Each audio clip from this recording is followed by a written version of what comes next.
Well, let me kind of give you the short version of what's going on the battlefield. This will obviously be a little outdated by the time this posts in a few hours, but it gives you an idea of what's going on.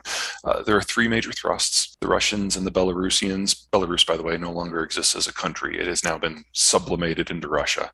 Belarusian and Russian forces have poured south into Kiev. They're in the process of launching their fourth major assault on the city right now. There is a second push that is in the east, going into the city of Krakow. Krakow is a Russian ethnic population, Russian speaker city that has I've been now there. Yeah. been under regular shelling for the last 12 hours.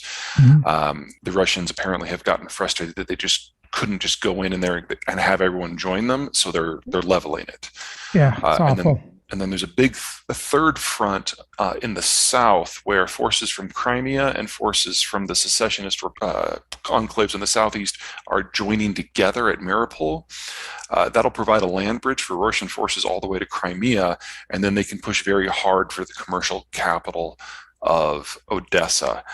With the fog of war and everything, it's really hard to say who's going to be successful when, but I would expect that third front to be the most important one for the next few days. Mariupol can't hold out much longer, and after that, all the forces that were dedicated to that will be able to pour towards Odessa, and Odessa doesn't have nearly the capacity to resist that Kiev and Krakow have.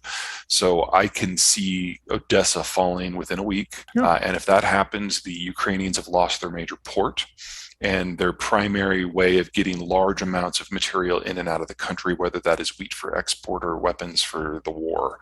After that, the Russians will probably do a couple north-south thrusts to chop up what's left of the Ukrainian army, and then we segue into the really, really brutal chapter of this. Once the Ukrainian army is defanged, this becomes a partisan conflict with guerrillas. Yeah. And there are 45 million people in Ukraine. Russia has not fought a battle on this scale since the Second World War, and they have never fought an occupation war like this, with the possible exception of Afghanistan. But in Afghanistan, you have your population centers, and then there's not a lot else. Right. It's desert. Here it's farmland. So Ukraine is a forest of small towns and fields, and fighting a partisan war, well, ask the Russians, because that's how they've defended themselves in the past. So this is going to be a million plus, probably 2 million plus Russian troop occupation in an attempt to pacify this country. And it is going to be long, and it's going to be brutal, and it's going to be bloody. Let me give you the Russian case. I mean, obviously, ethically and morally, there's nothing that the Russians are doing that is, beyond to be perfectly blunt, that argument's bullshit. Yeah. Because the only way that the Russians can have the degree of security that they say they deserve is if they occupy and deny rights to a population that's larger than their own. Right. So the Russian position, which is not insane, is that Russia has been invaded dozens of times in its history. All of the invaders have come through the same 9 pathways, breaks in the mountains or between the ocean and a mountain range. And so the Russian position is we need to physically expand the footprint of our country until we reach those barriers and can plug those gateways. That is the only way we can be safe. Right. Well, not because it was a world power, although they don't mind that, but because the Soviet Union controlled all 9 of those gateways, because it controlled all of those territories. Right. But the Soviet Union, when it fell, only had 300 million people. Russia today only has 140 million. Yeah. And all those other territories combined, that's over 200 million people. Yeah. So the only way Russia will stop, the only way that Russia will be satisfied is if they get it all, because they see that as the only way they can be safe. Today, no one, but Russian history is replete with examples. Sure. So they're not thinking about this moment. No. They're looking forward, because the Russian population is dying out. Yeah. And if the Russians do not secure their beachheads, their gateways in the next few years, they will lose all military capacity to do so. Yeah. And so the only thing that is worse from their point of view of doing nothing and just allowing time to take them over is if they try and fail. So if they move out, they get condemned, their economy crashes, and they still can't secure those gateways, then Russia ceases to exist less than a decade after that. You remember a few years ago when Trump was president, he went to the Koreans, the Japanese, and the Germans. And he said, you need to increase what you're paying for us as compensation for the bases by a factor of 5.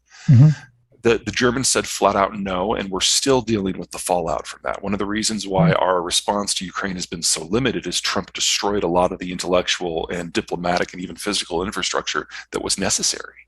The Koreans dickered over the price, and they're paying the price for that now.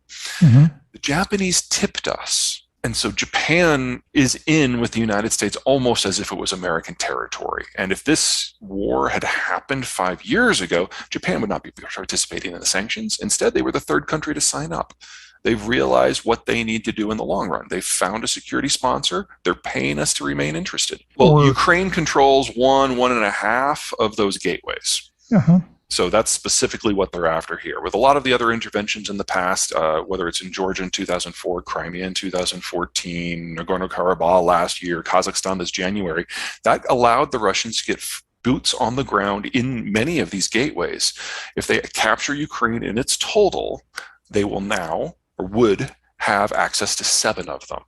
You're getting pretty close to what they consider success.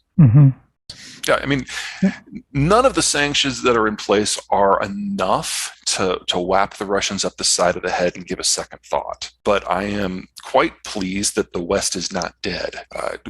We haven't been able to get NATO to agree to anything of substance, in my opinion, since 1987. And to have the strictest sanctions in human history in place, to have the Russian central bank shut off from all financial avenues, it can't access dollars or euros or yen or Aussie dollars or Swiss francs, even ones that they own are now beyond them. That is an amazing agreement. Like I said, it's not enough. The only sanction that the Europeans might have been able to do that would have made Putin blink heavily would have been just to say we will never buy any Russian oil and natural gas ever again. Could they even do that, though? Not without a lot of pain. Yeah. The Russians, based on which country you're talking, on average, it's 40% of their energy needs.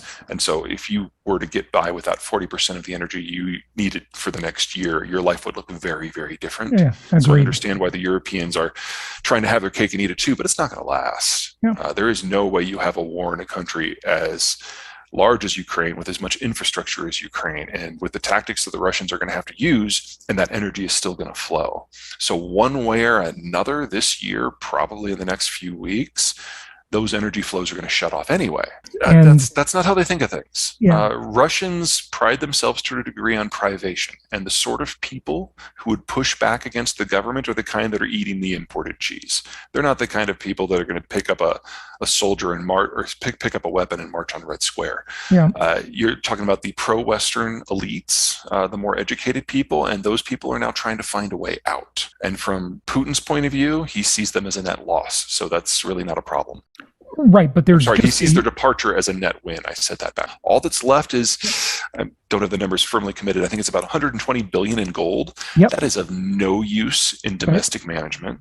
And then like 60 billion in yuan, which is yuan that the Chinese don't want back. So they're already there. They're already scraping metal. They're built domestically. It's entirely possible that they will find that they have some components or some weapon systems that they didn't adequately prepare for, and that will turn the war into more of a slog.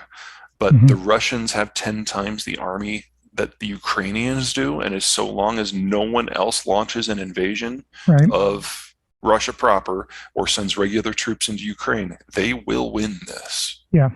But the Russians have done this off and on for 70 years. And so all the people in the West who nuclear policies are responsibility, they all perked up. They all looked at it very, very closely, and they're like, okay, nothing's really changed. It's just rhetoric. All of I think that the term they use is muscle memory within the nuclear forces. Nothing has moved. This is just Putin being a bit of a prick. It's not something you should ignore, but it's also not something you should overly worry about. I think those are the kind of the top 3 categories here. He is an evil tyrant. He is a dictator, and now everybody but Tucker Carlson admits it. Even Tulsi Gabbard and Bernie Sanders have switched sides finally. Second, he is desperate for his country because he realized that demographically they're in collapse and they have very little time left. And yeah, he wants to be remembered as the next Peter the Great or Catherine the Great, somebody who remade the Russian condition and allowed the country to coast on those successes for decades to come. It's our job to make sure he fails at all three.